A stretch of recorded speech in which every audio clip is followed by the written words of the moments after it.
नमस्कार, स्वागत है आप सभी का बिहार पक्ष में। मेरा नाम उदित तारन है। बिहार में खेल चल रहा है, राजनीतिक खेल, इतना बड़ा खेल जिसके पुरोधा नीतीश कुमार है। नीतीश कुमार ने चुप्पी साध ली है और जब जब नीतीश ने चुप्पी साधी है, बिहार में बड़ा राजनीतिक भूचाल, बड़ा राजनीतिक बदलाव देखने को मिला है। चाहे वो साल 2022 हो, चाहे वो साल 2017 हो या वो साल 2013 ही क्यों ना हो, नीतीश कुमार के बारे में सारे प्रेडिक्शन फेल हो जाते हैं। कुछ भी नहीं कहा जाता सटीक तरीके से कि नीतीश का अगला कदम क्या होगा। अब नीतीश कुमार ने फिर चुप्पी साधी है। खबरें आ रही हैं कि भाजपा का कोई भी मंत्री हो, विधायक हो, नेता हो, किसी से नीतीश कुमार मिलना नहीं चाहते हैं, मिलना ही पसंद नहीं कर रहे हैं। इसके अलावा दिल्ली में सिर्फ और सिर्फ नरेंद्र मोदी की जो बैठक होती है उसमें नीतीश कुमार शामिल होते हैं। बाकी कोई सेशन हो, कोई अधिवेशन हो, कोई मीटिंग हो, चाहे वो अमित शाह ही क्यों ना कर रहे हो, नीतीश कुमार उसमें नहीं पहुंचते हैं। तो अब देखिए, 2 दिन पहले पटना के कर्पूरी सभागार में यानी जेडीयू ऑफिस में जो राज्य कार्यकारिणी की बैठक हुई, जिसमें यह क्लियर कर दिया गया कि नीतीश कुमार ही अगले मुख्यमंत्री बनेंगे बतौर प्रत्याशी एनडीए के। उसके बाद से बीजेपी ने चुप्पी साध ली है।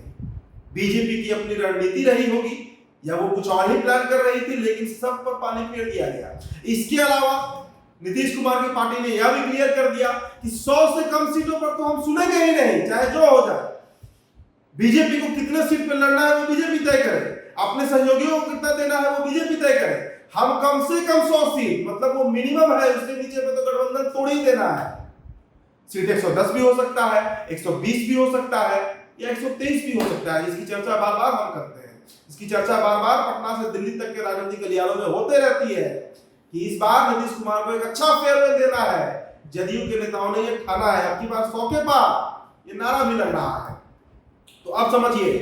और इस बीच कल एक और तस्वीर सामने आ गई।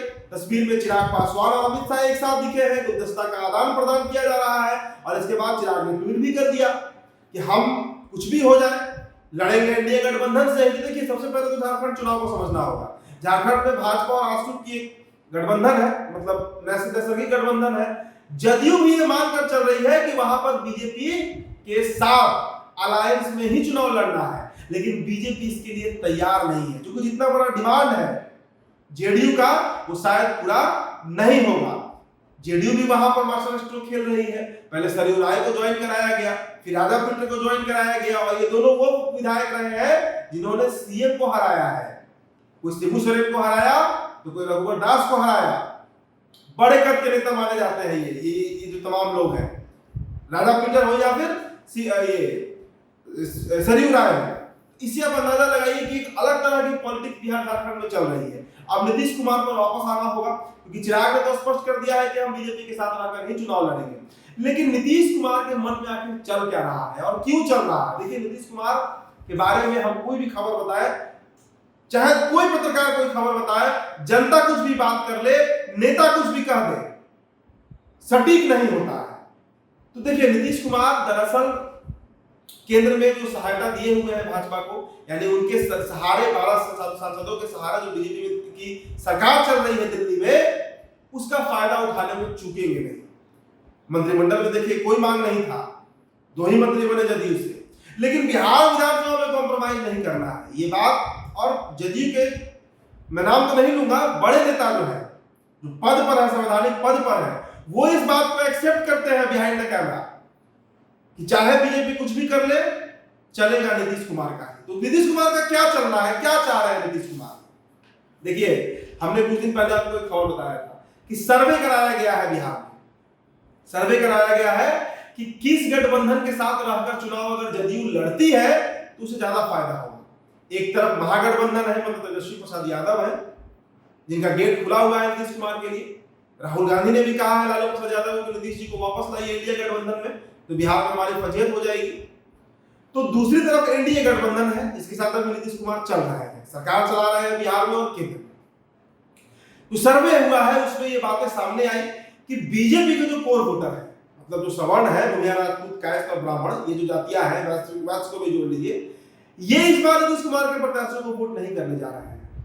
ये इस बार बीजेपी के साथ ही रहेंगे। और इसका उदाहरण हमने रुपौली में देखा, जहां शंकर सिंह ने कलधार मंडल को हरा दिया।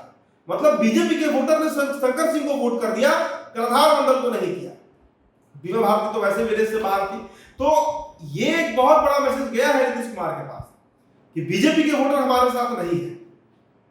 हाँ, अगर वो चुनाव लड़ते हैं महागठबंधन के साथ, तो जो आरजेडी के कोर वोटर है वो भले ही बीजेपी को वोट कर दे। इसलिए नीतीश कुमार का दिमाग जो है ना, वो थोड़ा फ्लक्चुएट जरूर कर रहा है, ऊपर नीचे जरूर हो रहा है, गुणा गणित जरूर बैठाया जा रहा है कि होना क्या है, क्या करना चाहिए, किधर जाना चाहिए।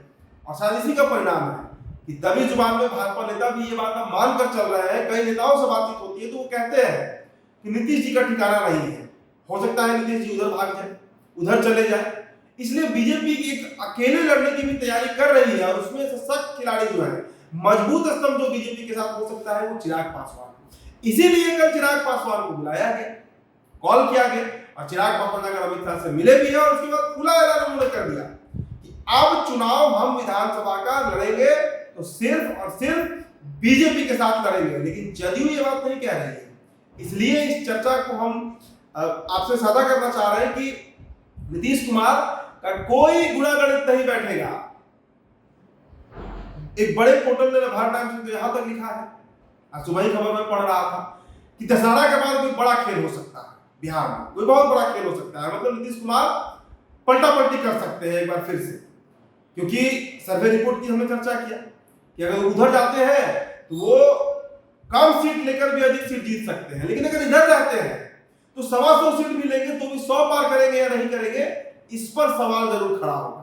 तो देखिए, नीतीश कुमार को फैसला लेना है। आपकी जो प्रतिक्रिया होगी हमारे कमेंट बॉक्स में छोड़ते जाइएगा। मेरा नाम उदित तारण है। बहुत बहुत शुक्रिया।